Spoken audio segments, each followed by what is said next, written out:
out of the 4 criminal cases against Trump so far, how would you rank them in order of most serious to least serious? Well, there are 3 so far. We haven't gotten the gotten the one. 4th, but let's. It's pretty easy. Let's say it comes, okay? Yeah. Number 1 by far is the January 6th case brought today, because that goes to the heart of an attempt to destroy our democracy. And if Donald Trump is not held accountable, then the future of democracy in America is in jeopardy, and the future of democracy around the world is in jeopardy, because you'd lose the leadership of the United States. You know, we take democracy for granted, and democracy is very precious, but it also, like all precious things, can be destroyed. The first golden age of democracy is very recent, was in the early 20th century after World War I, when there were about 24 democracies. By the middle of the 1940s, that number was cut by more than half. More than half of the world democracies were destroyed.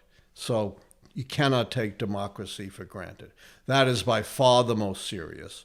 Second most serious is the national security case.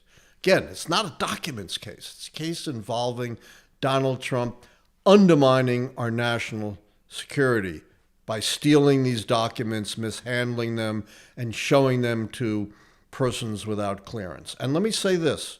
We don't know whether he showed them to foreign powers or sold them or not. Doesn't matter.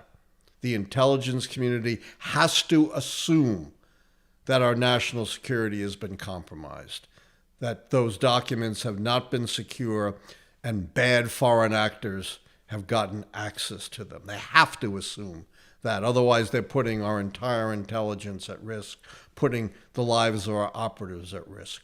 Third is the Georgia indictment, which we haven't seen yet, but is going to be similar, I think, to the January 6th indictment, but focused on events in Georgia.